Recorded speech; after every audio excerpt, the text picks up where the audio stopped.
guys, it's Adrian. Welcome to my channel. Here I am to bring you my most anticipated releases for March, April, and May. I've got 7 books here that I am very excited about. First up is a book that came out on March 6th, and that's Rainbirds by Charles Gunawan.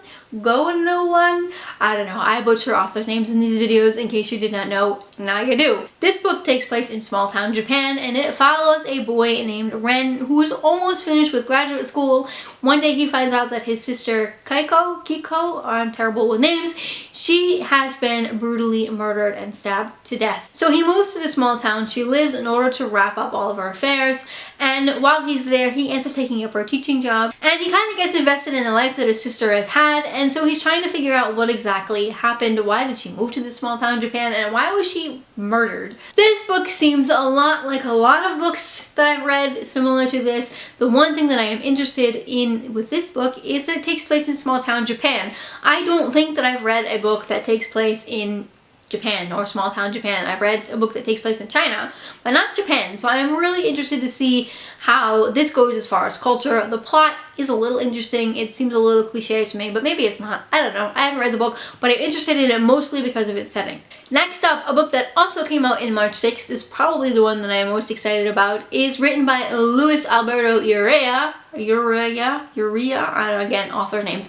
And that is House of Broken Angels. Like I said, this comes out on March 6th, and I am really excited for this one, mostly because I found myself in a very similar situation in the month of February. In case you missed my Where the Heck Have I Been video up here, you can find out all about that. But this one follows a man who goes by Big Angel, and he is in the last days of his life, and before he dies he throws this magnificent birthday party, and I think during this birthday party his mom passed away, so it ends up being this whole walk down memory lane. It's got a very big Italian family vibe to it. I don't know if these people are actually Italians, but my grandma passed away recently, and so we all came together as this big family, and we had these walk down memory lane kind of things, and we found out things about my grandma from like the 30s and 40s that I didn't even know about, how she met my grandpa, all these crazy stories that came out. So mostly to help my mourning process, I'm very excited about this book. It's got the big family vibes, it's got the scandals, it's got everything that I really need in my life at this moment, so I will be buying this book very soon. Next up, coming out on March 13th is Obsidio, written by Jay Kristoff and Amy Kaufman. This is the third and final, insert question mark here, book to the Illuminae files. I'm pretty sure it's the final book, but I don't know for sure, so I don't take my word on it.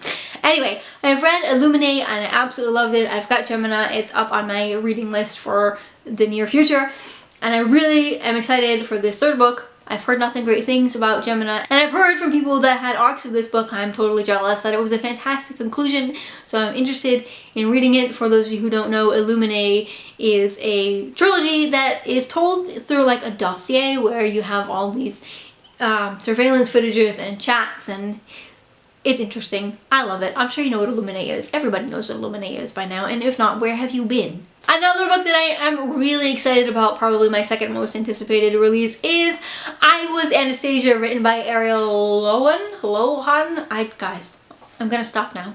Anyway, this is the story of Anastasia Romanoff. In this story, the Romanov family, according to the executioner, were all murdered, except one day, 2 years or 3 years later, in a freezing canal in Germany, a woman was pulled out who was shivering and senseless, and when she comes to, she says that she is Anastasia, the lost Grand Duchess. Is she the girl that everybody says? What actually happened to Anastasia Romanoff? Because of who she claims to be, old enemies arise, new enemies come in, and so this is a mystery that spans 50 years. We're trying to figure out who this girl is and what happened to Anastasia Romanoff. For those of you who are 90s kids like me, you remember the Disney movie Anastasia, and I loved that movie. I found it so intriguing. So I remember doing a whole bunch of research on the Romanov family when I was that age, and I really enjoyed it, so I'm very excited about this book. I really want to read it. I hope it's going to be good. And then we've got A Court of Frost and Starlight, the 3.1, according to Goodreads, book of the Court of Thorns and Roses series. This one picks up, as far as I know, where A Court of Wings and Ruin left off. I can't really tell you anything about it because it's the 4th book in the series. I'm excited for it. I read something on Goodreads that makes me go, oh no, or trying to remember if I actually missed something in the last book that I don't remember that I should remember, because this was like a wait, what moment when I read it in Goodreads. If you've read the books, go read the Goodreads thing and you'll figure out what I'm talking about. So I think I'm going to reread Akawar before I pick up this one, because I don't know if I actually just missed something really important, which is totally possible. Anyway, this one comes out on May 1st. Very excited, obviously. Next up, coming out on May 22nd, is Fury Born by Charlie Ledren. This is the first book in a new series called the Imperium series, and it follows two women who are in two different millennia. One is a woman whose best friend, the prince, has been murdered, and in trying to save him, she uses all 7 elemental magics, which is only supposed to be for one of the 2 prophesied queens. One of these queens is the queen of light and salvation, and the other one is of darkness and destruction. So she has to go through these 7 trials to prove, to see if she's one of these 2 queens. She hopes that she's the one of light and salvation,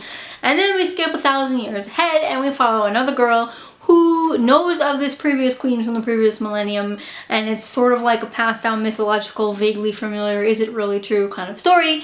And she also has the 7 elemental magics. So we follow these 2 stories parallel until their stories intersect, and they have to learn things about each other, and their fate decisions that they make will determine their future. This one sounds mostly interesting to me because it kind of has a Mistborn feel, where we also have 2 different stories that stretch 1,000 years apart with elemental magics. I'm sure it has absolutely nothing to do with each other, and they're probably not even similar at all, but that's why I'm excited for it, because it gives me that kind of vibe, if you know what I mean. And finally, coming out on May 23rd is Legendary by Stephanie Garber. This is the second book to the Caraval duology. I have a whole bunch of reviews and discussions on Caraval because I did a read along together with Kim from Kim Here way back in February of last year. I enjoyed it.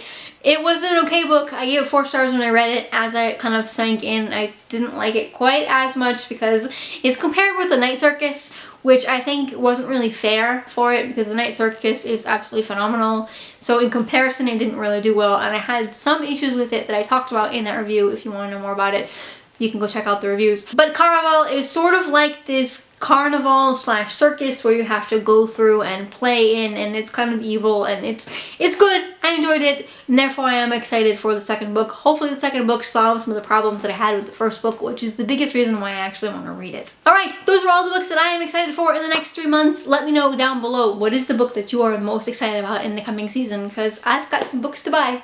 If you enjoyed this video, give it a big thumbs up. If you have not yet, I would love for you to subscribe. Thanks for watching, and see you next time.